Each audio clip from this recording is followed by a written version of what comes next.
권사회 헌신을 드릴 때마다 느끼는 건데, 우리 권사회는 뭘 하셔도 되겠어요. 우리 성도들 표정에 그냥 이렇게 뭐랍니까? 사랑이 그냥 눈망울마다 다 맺혀서 나오셔서 그냥 서 계신 것만 봐도 좋고, 멘트가 이렇게 쭉 사회 보시고 기도하시고 뭐 헌금할 때 갈까 말까 눈치 봐. 다 좋아요, 다 좋아. 아마 우리 주님께서도 우리를 그런 눈으로 바라보고 계시리라 믿습니다. 우리 권사님들 정말 우리 교회 보이는 곳 또 보이지 않는 곳에서 너무 귀하게 섬기시고, 우리 권사님들이 성령이 충만하면 우리 부군 되시는 집사님들도 삶이 평안하신 줄 믿습니다. 제가 보면은 부인 신앙 열심히 따라가면요 대부분 성공합니다, 신앙에서. 뭐 때로는 또 남편의 신앙 또 따라서 이렇게 성장하신 분도 계시지만, 그래도 권사님 정도 되신 분들 따라가는 거 괜찮아요. 저도 우리 평강교회 우리 권사님들로 인해서 앞으로 더 큰 하나님의 일 감당하고 또 하나님께서 은혜 주시는 귀한 교회가 될 줄 믿습니다. 제가 우리 강북구 이 지역에 있는 교회 연합회에 올해 서기가 됐습니다. 회의에 참석도 안 했는데 저를 서기 시키셨어요. 그래서 왜냐하면 이거 뭐 박수 받을 건 아니고 그러니까 교단이 연합해서 하는 건데, 저희 한국 기독교에서 저희가 속해 있는 대한예수교 장로회 합동교단이 제일 큰 교단이에요, 규모로 보나. 그래서 이 지역에도 저희 교회들이 많은데 이제 아무래도 교단 이렇게 분배를 해야 되잖아요. 뭐 이렇게 순복음교회, 성결교회, 뭐 저희만 다 할 수는 없잖아요. 이렇게 하다 보니까 저희 교단에 이제 일하시던 선배 목사님들께서 은퇴를 하셨어요. 은퇴하시고 그러니까 이제 뒤에 누가 이제 그 일을 맡아서 해줘야 되는데, 우리 선대 우리 일대 목사님이었던 이주영 목사님께서 칼빈 대학교도 세우시고 우리 평강교회도 세워가셨지만은 정말 이 지역 사회에 이 목회자들이 연합해서 이 주민들을 섬기고 이 지역을 섬기는 귀한 일들에 앞장서서 하셨어요. 여러분 그거 아시죠? 그래서 제가 평강교회 부임을 해오니까 가는 곳마다 우리 이주영 목사님 말씀을 하시고 또 우리 하문호 목사님께서도 그 일에 이렇게 잘 도와주셨다고 얘기를 하시더라고요. 그게 무슨 말이겠어요? 윤 목사님도 좀 잘 하시면 좋겠다 이 말이죠. 그래서 제가 어쨌든 뭐 제가 이렇게 나이 드신 어른들하고 연합회에 가가지고 섬기는데 뭐 마냥 편한 자리겠어요. 그런데 평강교회 담임 목사니까 저희 교회가 감당할 몫이다 생각하고 맡기시는 일 열심히 하려고 합니다. 여러분들 기도해 주시고, 이제 왜 이 말씀을 시작을 했냐?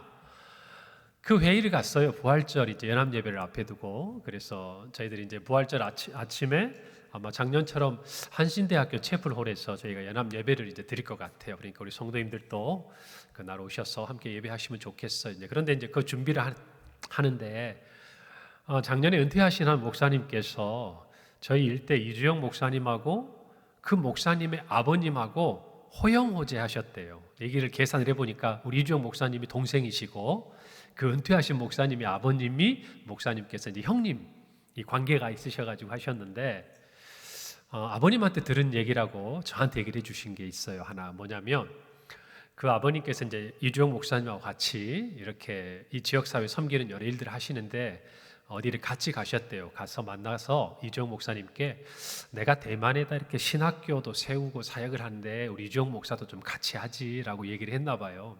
그러니까 이주영 목사님께서 그때는 사실 그보다 훨씬 더 큰 사역이 저희 교회에 있었잖아요. 이 칼빈 대학교 세워가는 귀한 일들 감당하셨으니까. 그래서 아유 목사님, 제가 저희 칼빈 대학교 지금 섬기고 하는 것만 해도 너무너무 힘들고 시간도 없고 저는 이거 잘하겠습니다 그랬대요. 그랬더니 그래 알았어 그랬는데, 그 다음날 딱 아침이 됐는데 갑자기 이주영 목사님 찾아오셔서 하시는 말씀이 저 하겠습니다 그러더라는 거예요. 그래서 이제 좋지. 근데 갑자기 왜 하룻밤 사이에 많이 변했어? 근데 이주영 목사님이 기도를 하시는데 하나님하고 이렇게 마음속에 대화를 하셨대요. 그래서 기도를 하는데 우리 형님 목사님이 이렇게 하자고 그러는데 하나님 제가 이것까지는 못할 것 같아요 라고 기도를 했는데 하나님이 마음속에 이런 음성을 주시더라는 거예요. 피곤하냐? 누가 누구한테 하는 얘기예요? 우리 일대 지금은 돌아가신 이주영 목사님 하고 하나님하고 대화인데 하나님이 물으시는 거예요. 피곤하냐? 예. 힘들지? 예. 그 다음을 잘 들어야 돼. 그 다음에 마음속에 탁 들리는 말이 그럼 나한테 올래? 뭐라고요? 하나님께서 이재용 목사님한테 그럼 나한테 올래? 우리 같으면 가고 싶다고 그래야 될 것 같기도 한데 가만히 생각해 보니까 할 일이 너무 많은 거예요. 교회도 내가 더 섬겨야 되고 이 사역도 지금 펼쳐놓은 거 해야 되고 밤에 잠을 못 주무셨대요. 그리고 와가지고 아침에 찾아오셔서 제가 하겠습니다. 그래서 그 신학교 교무처장 하시고 같이 동역을 하셨답니다. 주의 일을 하는 거는 참 그런 것 같아요. 제가 이 말을 듣는데 야 어떻게 이게 평강교회 담임 목사도 모르는 얘기를 이렇게 또 듣게 되나. 그래서 내가 좀 해야겠다. 누구한테 할까? 우리 교회 성도들한테 먼저 해야지. 그래서 오늘 이 권사양 헌집 때 왔어요. 그래서 그 목사님께서 은퇴하셨는데 그 아들 목사님께서 자기는 어디 집회 가서 이야기를 가끔 했대요. 그래서 자기가 잊지 않고 있다고 하시면서 여러분들 우리도 삶의 시간 속에서 마찬가지 생각들을 하는 것 같아요. 주를 섬기는 것 쉽지 않습니다. 여러분 우리가 주님만 섬기는 저 같은 목사면 오히려 나을 것 같다는 생각도 제가 해요. 여러분들 가정에서는 남편으로 또 아내로 또 아버지로 또 어머니로 그리고 여기 있는 자녀들의 입장에서는 또 자녀의 부분까지 여러분 그것들을 감당해야 되는데 교회에 오면 장로님이고 권사님이고 집사님이고 직분만 줍니까? 그 직분에 합당한 사역도 하시죠. 오늘 식당에서도 봉사하시고 주일학교에서도 봉사하시고 찬양대에서도 제가 우리 권사님들 쭉 보니까 다들 여기저기서 봉사하시는 분들이 여러분 그런 일들을 감당하다 보면 솔직히 지치고 힘들 때 많아요. 여러분 그렇지 않으세요? 주일날 오후에 이렇게 와가지고 우리가 예배 드리는데 정말 이 시간이 우리가 기쁘기도 하지만 늘 또 기쁜 마음으로 앉아있는 것도 아니에요. 지치기도 하고 그럼에도 불구하고 우리가 이 사역을 이 일을 놓을 수 없고 은혜 가운데 할 수 있는 이유가 하나 있다면 하나님과 우리와의 그런 교제예요. 그런 대화가 우리 안에 우리도 살아있기 때문이라고 저는 확신합니다.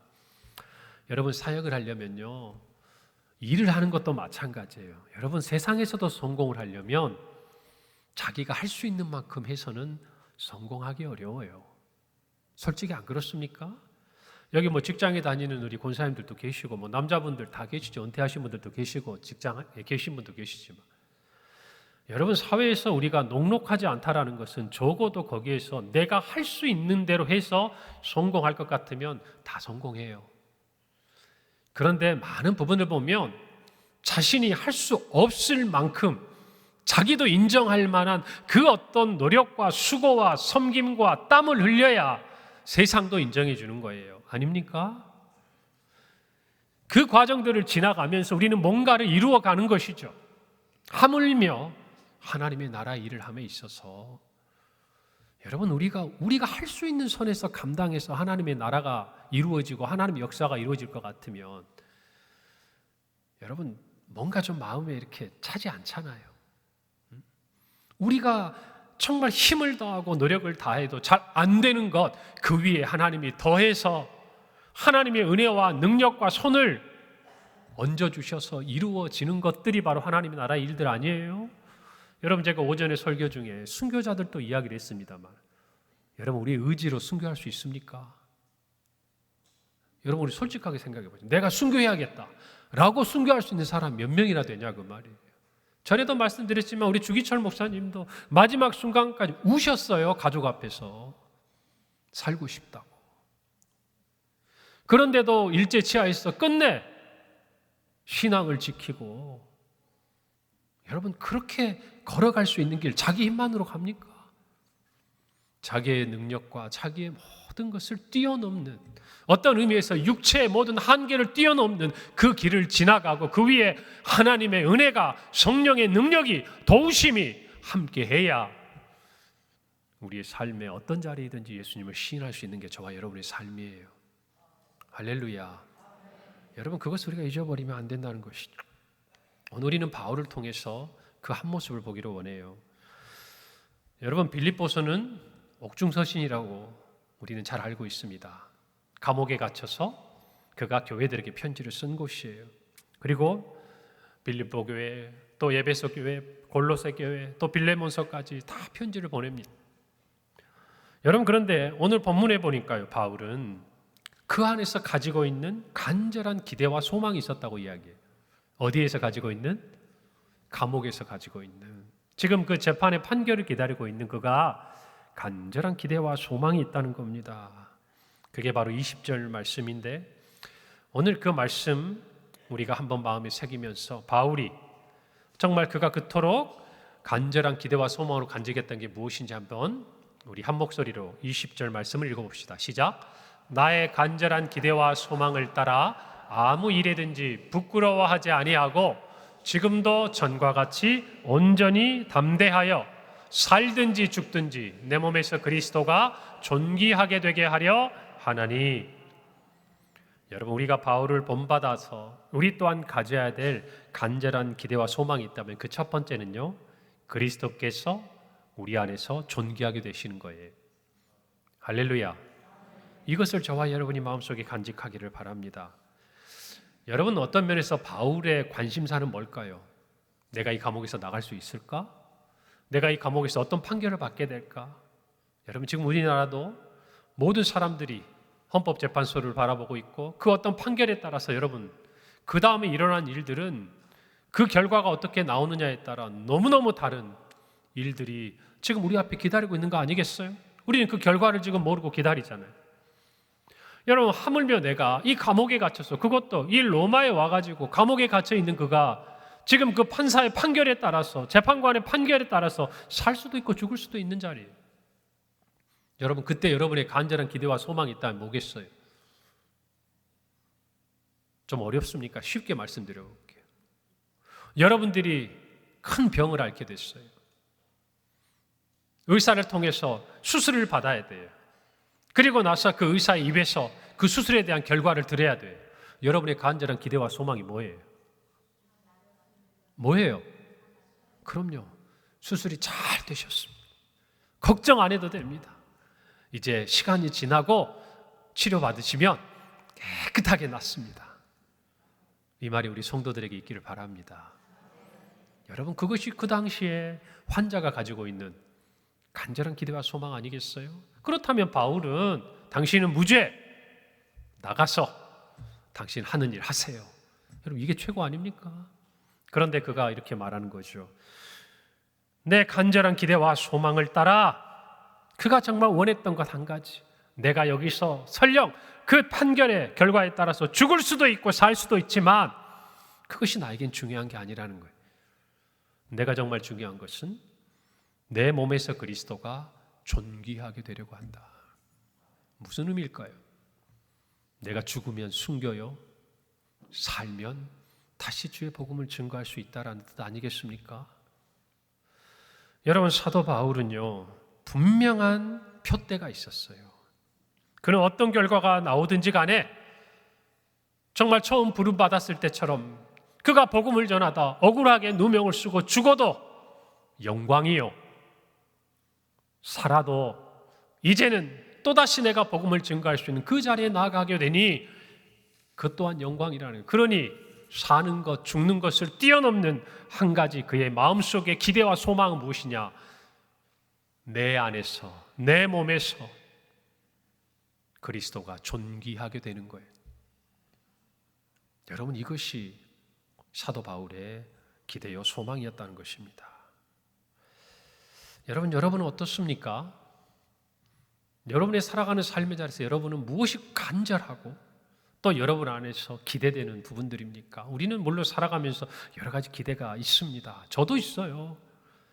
저는 목사니까 우리 평강교회가 날로 부흥했으면 좋겠어요. 할렐루야. 우리 성도들의 삶이 평안하면 좋겠어요. 하나님이 은혜 주셨으면 좋겠어요. 아픈 분들 나았으면 좋겠어요. 경제적으로 어려운 분들 정말 주님의 물질의 복도 주시면 좋겠어요. 그래서 주의 일도 멋지게들 하셨으면 좋겠어요. 여러분의 가정에서, 가장으로서, 부모로서, 또 자녀들을 바라볼 때, 또 저도 마찬가지지만 그런 또 기대와 소망들이 있지 않습니까? 여러분, 그런데 그 모든 것, 우리가 이 땅에 살면서 기대하고 소망하는 그 모든 것을 뛰어넘는 기대와 소망이 있느냐 그 말이에요. 내가 부자가 되어도, 내가 병이 나아도, 내가 정말 승진하고 세상 가운데 형통하게 되어도, 내가 그렇게 되었다는 사실 너머에 그 일로 말미암아 내 삶을 통해서 내 몸 안에서 예수 그리스도가 존귀하게 되는 일에 대한 여러분의 기대와 소망이 있냐 그 말이에요. 여러분, 우리가 정말 예수님을 향해서 거리낌 없이 기도하고 거리낌 없이 구하고 후회 없이 하나님 앞에 기도할 수 있으려면 이 질문에 대한 답이 있어야 돼요. 주님, 이 기도를 응답해 주시는 것이 나로 인하여서 주님이 존귀하게 되시는 일 아닙니까? 주님이 영광을 받으시는 것 아닙니까? 라는 이 말을 우리가 주님 앞에 할 수 있어야 된다 그 말이에요. 여기에 거리낌이 없으면 우리는 무엇이든지 구할 수 있는 거예요. 할렐루야. 여러분, 저와 여러분이 이 마음을 갖기를 바라요. 그래서 사도 바울은 1장 21절에서 이렇게 말합니다. 이는 내가 사는 것이 그리스도니 죽는 것도 유익함이라. 사는 것도 그리스도니 죽는 것도 유익하대요. 여러분, 그리스도와 연합한 사람들, 그들은요 죽음도 유익하다고 고백하는 거예요. 사랑하는 성도 여러분, 삶과 죽음을 초월한 사랑은 어떤 관계에서 가능합니까? 하나가 되었을 때 가능한 거예요. 여러분, 자녀를 위해서 자기의 모든 것을 아끼지 않는 부모님들이 있어요. 어떻게 그런 사랑이 가능합니까? 하나이기 때문에 그래요.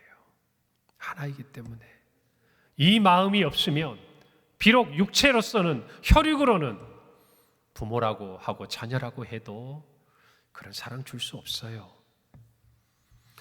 여러분, 우리는 분명히 알아야 됩니다. 하나님께서 독생자 예수 그리스도를 저와 여러분에게 보내셨어요. 그리고 우리를 위해 십자가에서 죽으시고 부활하시고 살아나셨습니다. 도대체 하나님이 무슨 생각으로 그렇게 하셨을까요? 저와 여러분이 하나님에게 어떤 존재이기에 그렇게 하셨을까요? 이유는 딱 하나밖에 없어요. 하나님의 생각에 하나님과 우리는 하나예요. 우리가 살아나는 것이 하나님은 자신을 버려서라도 우리를 살릴 만한 가치가 있었다는 거예요. 여러분, 이것을 알면 삶과 죽음을 초월한 사랑을 가능하게 하는 거예요. 저와 여러분이 그리스도와 연합하면요, 나와 예수님과 뗄래야 뗄 수 없다라는 것을 믿고 있다면, 내 안에 사는 것이 그리스도라고 고백할 수 있다면, 여러분, 우리에게는 살고 죽는 문제보다 더 중요한 문제가 있는 거예요. 아멘입니까? 여러분, 저는 말씀을 준비하는데 이런 생각을 해봤어요. 여러분은 살아야 할 이유가 있습니까? 여러분, 오늘, 내일 이 땅에 내가 꼭 살아있어야 될 이유를 한번 얘기해 볼 수 있어요? 없으면 이상하죠. 살아야죠. 사셔야 돼요. 오래오래 사셔야. 여러분, 그런데 왜 살아야 하는지를 분명히 알면 죽음의 의미도 깨닫게 되는 거예요. 다시 한번 말씀드릴게요. 내가 이 시간 왜 살아야 하는지에 대한 그 이유를 분명히 알면 죽음에 대한 의미를 깨닫게 된다 그 말이에요. 내가 오늘 왜 살고 있고 왜 살아야 하는지를 모르니까 그냥 허겁지겁 허덕이며 그냥 생명 연장의 나날을 지나갈 뿐이에요. 그러나 오늘 내가 왜 살아있어야 하는지를 분명히 아는 사람은 죽음이 나에게 어떤 의미라는 것도 분명히 알게 돼요. 삶과 죽음은 여러분 손바닥 뒤집듯이 앞뒷면과 다 있어요. 우리가 죽음을 정말 두려워한다면 우리는 왜 사는지를 모르기 때문에 그래요. 진짜 우리가 죽음을 두려워하는 것은 지금 내가 왜 더 살아야 하는지에 대한 답을 찾지 못할 경우가 많아요. 어쩌면 알고 있어도 그 답이 내 삶이 되지 못한 이유가 많아요. 오늘 저와 여러분이 분명히 깨닫기를 바랍니다.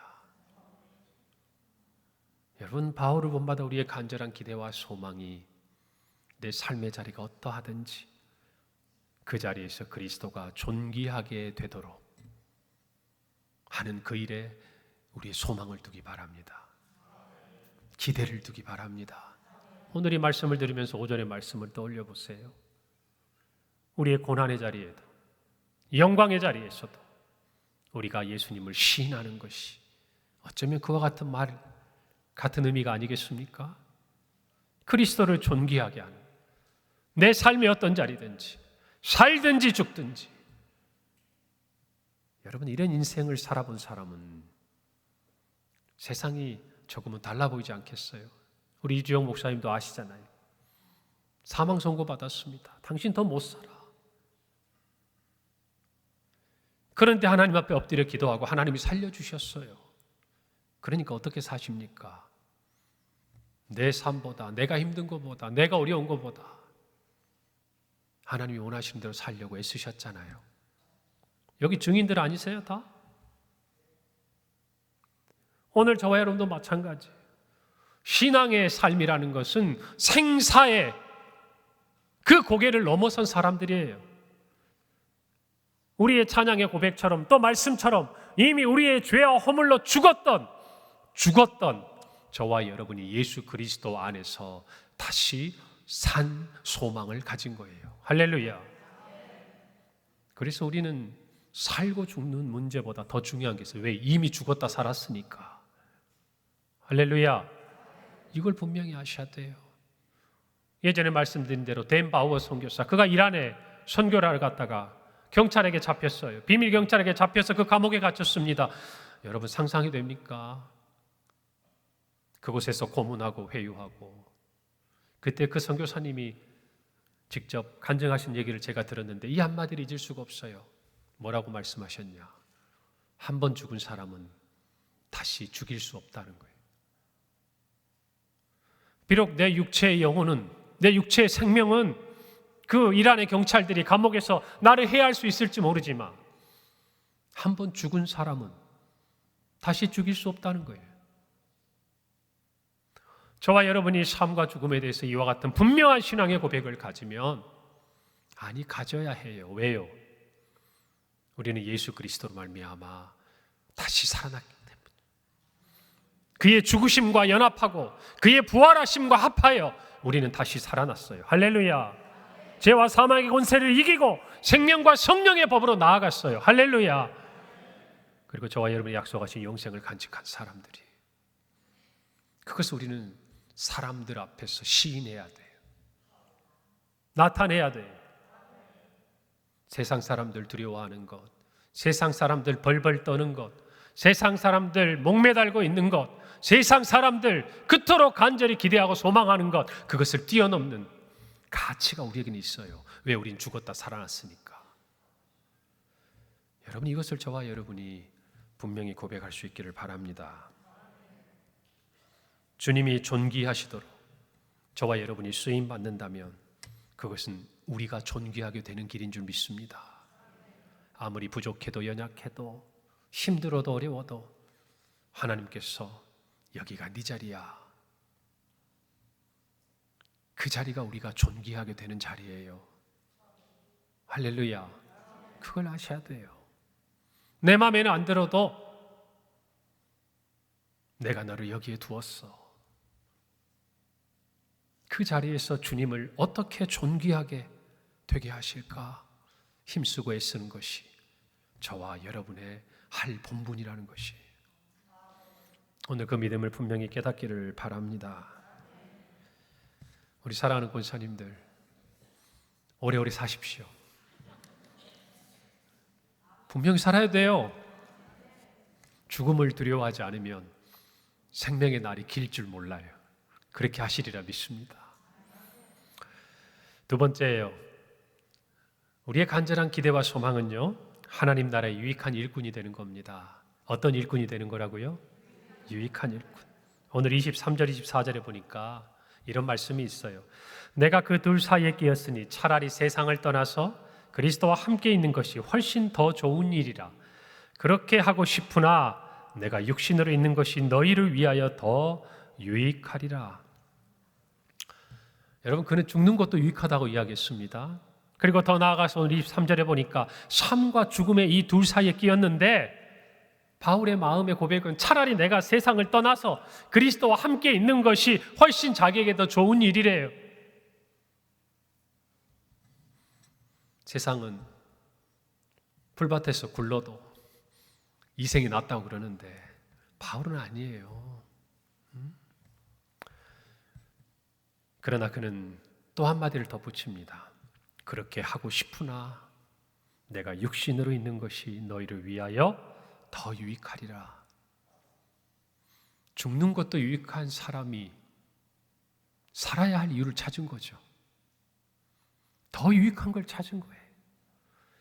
여러분, 우리는 이와 같은 고백이 있어야 돼요.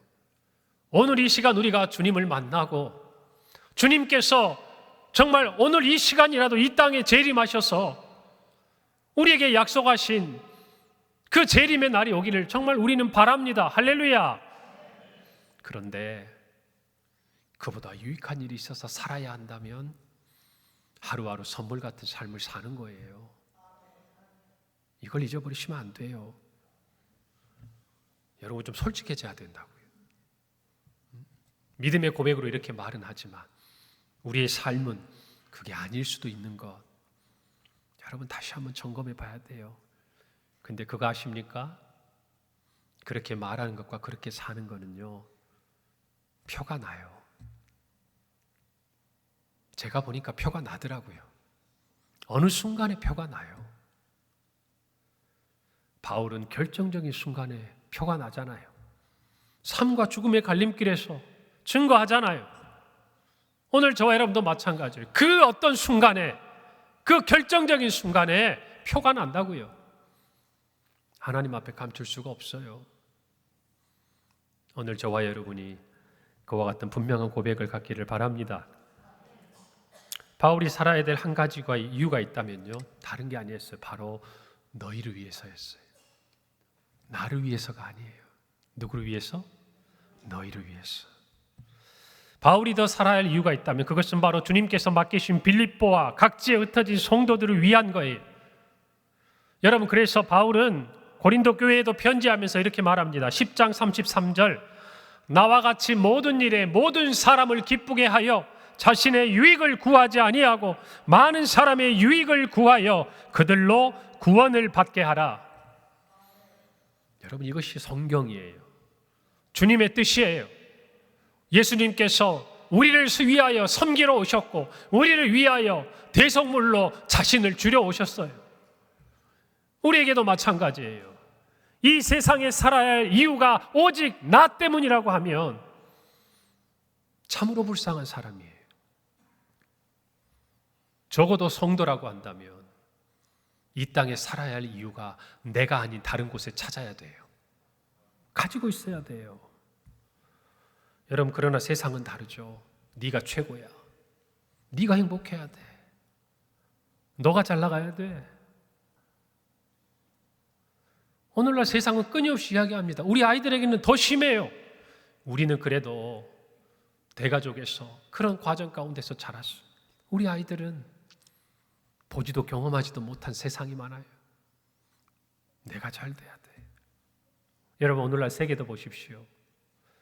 서로 간에 군비 경쟁이 더 확산되고 무역의 분쟁이 갈등되고 그 첫 출발이 뭐예요? 그 진원지가 어디에서 났어요? 미국이었죠. 미국의 대통령이 했던 말이 뭡니까? 온 국민들의 마음을 움직이고 자기에게 표를 줘서 자기가 대통령이 된 그 한마디가 있어요. 아메리카 퍼스트. 미국이 먼저라는 거예요. 여러분, 물론 그동안 미국이 감당했던 귀한 일들을 제가 폄하하거나 우리 민족, 우리 나라에게 했던 고마운 일들이 있지 않은 게 아니에요. 여러분, 근데 뭘 얘기하고 싶은 줄 아세요? 내가 먼저라고 얘기하는 순간 그곳에는 갈등이 일어나게 돼 있다고 말이에요. 저와 여러분도 마찬가지. 우리가 살아가며 살고 있는 우리의 삶의 자리에서 우리가 먼저가 되면요, 남들도 자신이 먼저임을 주장하게 돼 있어요. 그럼 뭐가 나올까요? 다툼이 일어나죠. 갈등이 일어난 거예요. 오늘 바울은 이야기해요. 내가 더 살아야 될 더 유익한 이유가 있다면 너희를 위해서라는 거예요. 그것이 유익한 자예요. 여러분 가정에서 여러분은 유익한 자입니까? 학교의 일터에서 여러분은 유익한 자입니까? 우리 평강교회에서 여러분들은 유익합니까? 우리 나라와 민족을 이 대한민국 안에서 우리는 모두 다 유익한 자들입니까? 선한 영향력을 끼치는 국민이요, 성도요, 부모요, 가족이요, 직장인이요, 또 그 모든 것들을 감당하고 있는 주인으로서 직원들에게 유익을 끼치고 있습니까? 여러분 그것이 우리가 우리의 삶에서 찾아야 될 이유라는 것이죠. 더 나아가서 우리가 살아야 될 가장 중요한 이유를 예수 그리스도 안에서 발견해야 합니다. 왜냐하면 그분 안에 이 모든 것이 담겨져 있기 때문이에요. 사랑하는 성도 여러분, 우리 자신을 돌아봅시다. 특별히 우리 권사님들, 이 자리에 권사라는 직분을 받기까지 여러분의 섬김과 헌신이 없었다면 오늘의 그 직분은 아마 여러분에게 주어지지 않았겠죠. 그러나 그것이 과거형이 돼서는 안 됩니다. 오늘도 여전히 나는 평강교회의 유익한 성도인가? 유익을 끼치고 있는가? 내 생각과 내 뜻과 나의 어떤 것을 이루어가는 그런 사람이 아니라 우리 교회가 더 부흥하고 연약한 성도들이 더 세워져 가고 새로운 사람들이 교회에서 정말 같이 가족이 되어가는 그 기쁨을 함께 맛보고 그들을 위해 기꺼이 내 자리를 내어줄 수 있는 선한 영향력을 가지고 있는가? 여러분 우리 모두가 돌아봐야 할 줄로 믿습니다. 여러분 오늘 오전 말씀과 오후 말씀이 다소 무거울 수 있을지 몰라요. 그러나 여러분 우리의 마음속에 이것이 무거움이 아니라 기대와 소망이 되기를 바랍니다. 그렇게 되어야 합니다. 주님의 뜻입니다. 우리 교회 안에 그와 같은 일들이 많아지고 그런 성도들로 가득할 때 하나님을 존귀하게 하는 우리 평강교회가 되고 우리 권사님들이 되시고 사역의 아름다운 열매가 맺히기를 간절히 소망합니다. 기도하겠습니다. 하나님 은혜를 감사합니다. 오늘 정말 바울의 고백처럼 우리 모두의 간절한 기대와 소망은 내 몸에서 그리스도께서 존귀하게 되시는 것, 그리고 이 땅에 우리가 살고 있는 모든 곳에서 유익을 끼치는 하나님의 자녀가 되게 하여 주옵소서. 그 일을 위하여 참으로 삶도 죽음도 예수 그리스도 안에서 깨닫고 왜 살아야 하는지 그 질문에 답할 수 있는 우리 모든 성도들의 삶이 되게 하여 주옵소서. 예수님의 이름으로 기도합니다. 아멘.